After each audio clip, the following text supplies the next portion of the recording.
trying to use our significant animal searching prowess to hopefully locate, capture, and maybe even handle one of these centipedes.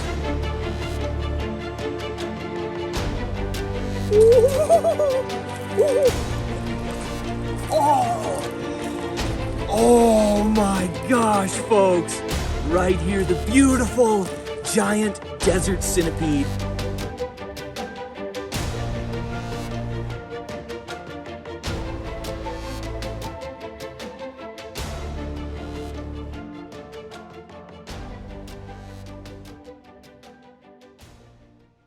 My name is Jack, and I've spent the past few years traveling all over the globe to find some of nature's most unique and most dangerous animals. My mission? To see if I have what it takes to change your mind about some of planet Earth's most dangerous and misunderstood creatures. Today I'm on the hunt for the largest centipede in the United States, the giant desert centipede. I'm hoping not just to find one, but to see just how dangerous these animals truly are. Could it be that we have the wrong idea about these invertebrates? Or are they just as dangerous as they look? Let's find out. So folks, basically, what we're gonna be doing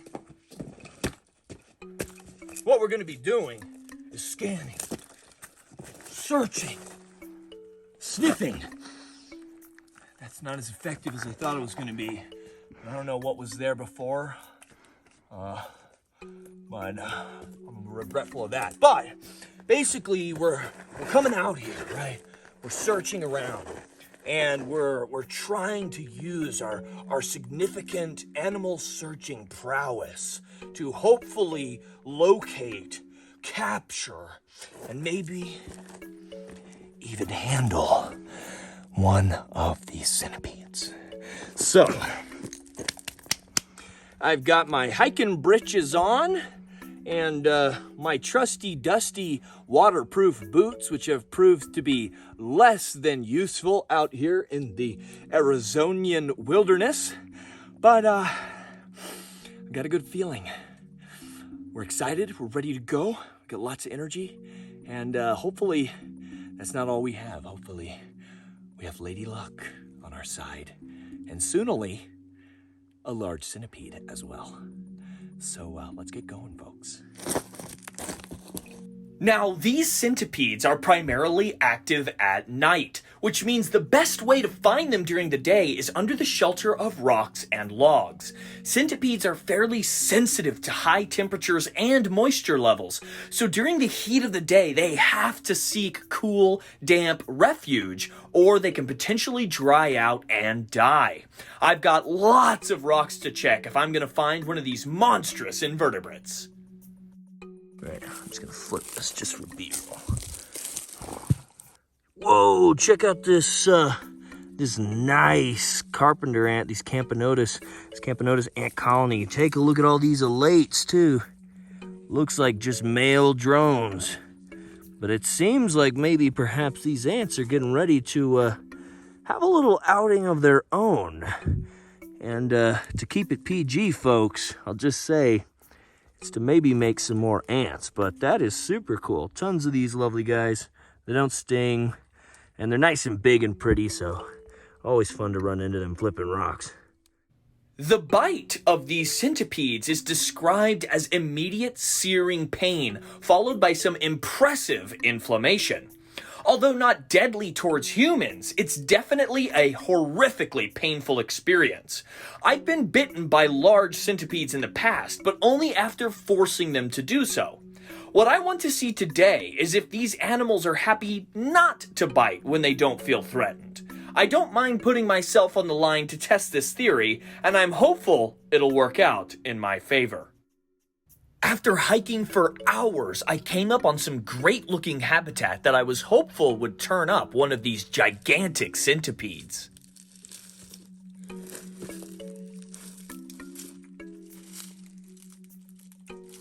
Oh, okay. Come here. Oh, gosh, folks.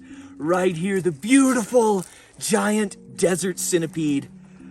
Oh, wow. Absolutely spectacular animal.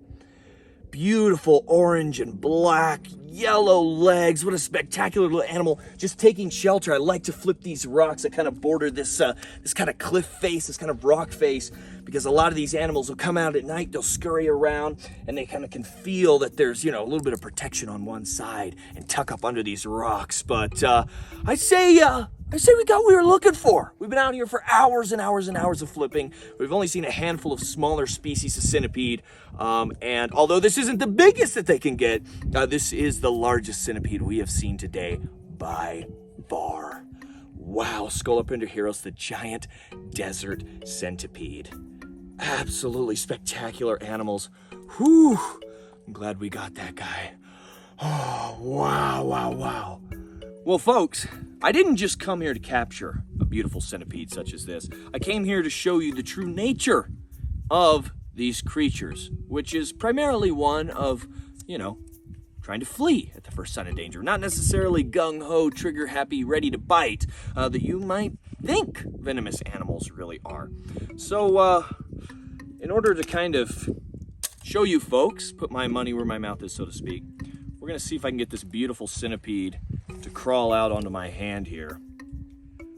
Now, although this isn't the largest that these can get, this is definitely, I'm sure you folks at home can realize that this is a decent-sized centipede here. But take a look at that. Probing around with those antennae, right? That's how this animal is making its way through its world. Their eyes are actually fairly small. And so what they're doing is they're using those sensitive antennae. Whoa! To navigate. That was a cool little jump for you folks. They're using those sensitive antennae to navigate through the world. Oftentimes these animals live in dark areas like under rocks and logs, in caves and cracks and rocks. And so eyesight isn't always the best way to move around these types of environments. So that's why that sensitive sense of touch is really key, really crucial for these centipedes, not only in getting around, but in hunting for prey. They're able to sniff out and find and detect delicious, whoa, easy killer. I'm gonna have to she wants to go right back under her rock. Seriously.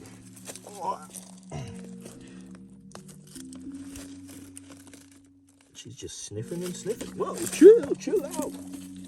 Chill out. She wants to crawl right back up on my boot. Oh, how unprofessional of me. She's like, nah, I've felt that before.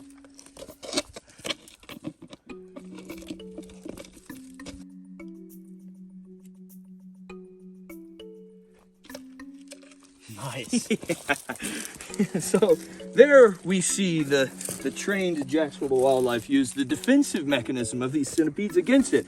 So you see these long, kind of two longer tail segments here, these longer little claws, right? When a centipede feels threatened, sometimes it'll flick those up, and it has two little spikes on the end and kind of pinch in. They can't sting from these legs, but what the centipede tried to do is try to get away. When I went to reach for it, it pinched my finger, and then I was able to, whoop, toss it right back into the container. So, did I learn my lesson? No, I didn't. I didn't learn my lesson. I think maybe we let her crawl right back out onto here.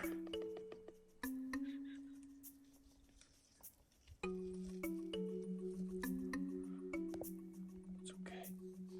It's all right. Look at that centipede, folks. Beautiful animal, right? I get that it can be creepy, crawly, scary, weird, but she's not. Whoa, man. Good night. But it's not the scary, the demonic, the creepy monster that you might think it is. Listen to all those legs. Wow. She does not like being in here, but these are fascinating animals. Easily one of the most misunderstood creatures in the world. She's almost the entire length of this cup here. That is a very odd sound, is it not? Wow, what a crazy looking centipede. She's grooming herself now. Oftentimes as these centipedes move through their environment, they might come in contact with some dust or maybe some sweat, some oil, and some grime. And they're actually very clean. So she'll spend some time. She's got these sensitive, tiny, articulate little mouth parts, and she can kind of scrub herself clean herself off. These are such fascinating little creatures, and it's a shame that so many people are just horrified, terrified of these animals because they're really quite interesting. These giant centipedes are easily our largest terrestrial invertebrate predators here in the Southwest, and they mean business. They'll eat anything from insects and arachnids to even lizards and snakes. Quick, precise, and agile, these animals move quickly through their environment hunting for prey. There's truly nothing like it. Well, folks, the centipede has more than successfully let me know that she's not interested in hanging out with me on a more, we'll say, intimate level today. So we're going to let her chill in this lovely container here because I still have a lot of stuff I want to talk about. These fantastic little invertebrates. They're just so cool. Of course, these are wonderful chilopods, lovely centipedes. So a pretty key characteristic of centipedes is that generally they've got a pretty potent venomous bite, and they are carnivorous. And that's the whole purpose of this venomous bite. Yes, of course, it can be used in defense, but the primary reason these animals have evolved venom to use is in order to procure prey.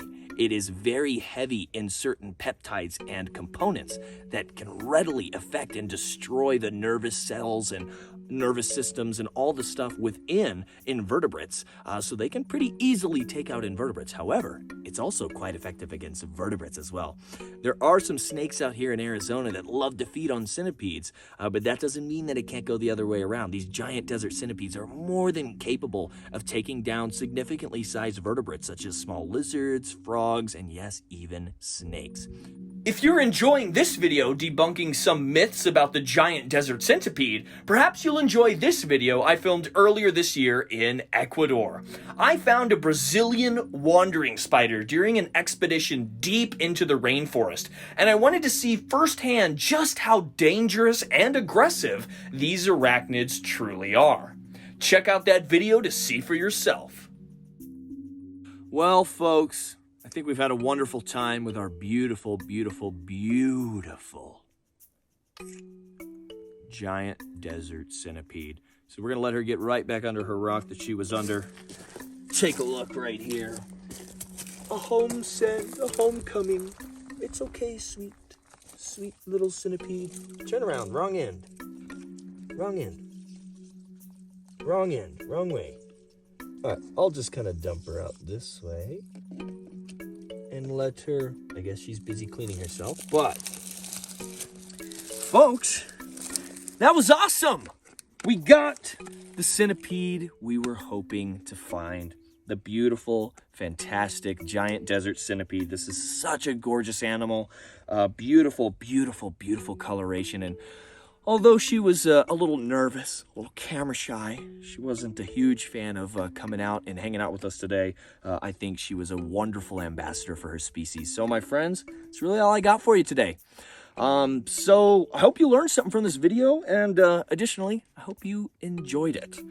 So my friends, I hope if I left you with anything, that I left you with this. Yes, I get it. Centipedes, venomous snakes, spiders, ants, those are creepy, crawly, scary stuff, right? Maybe they can bite, maybe they can sting. They're not usually as cute and as fluffy and as cuddly as, puppies and kitties and panda bears. But it's important to note that these are not just aggressive animals, machines of ill intent. These are important members of their respective ecosystems. And you gotta admit, beautiful animals. So just be sure next time maybe you see a centipede or a spider or a snake, your immediate reaction, the knee-jerk reaction isn't, ugh, gross, that's so scary or nasty. But maybe it's like, I wonder what that thing's doing out here. I wonder what role it's serving in its respective ecosystem. Because folks, I guarantee you, if you look closely at these animals, you will see intricate, beautiful, and fantastic little organisms. No need to be afraid of them. They're not here to hurt us. They're not here to kill you. They're not here to do anything other than to survive the best they can in their respective ecosystems. So be kind to your fellow Earthlings. It's a direct order. And tune in next week for the next episode. So I hope to see you then. And until then, take care of yourselves. And I'll catch you next Friday.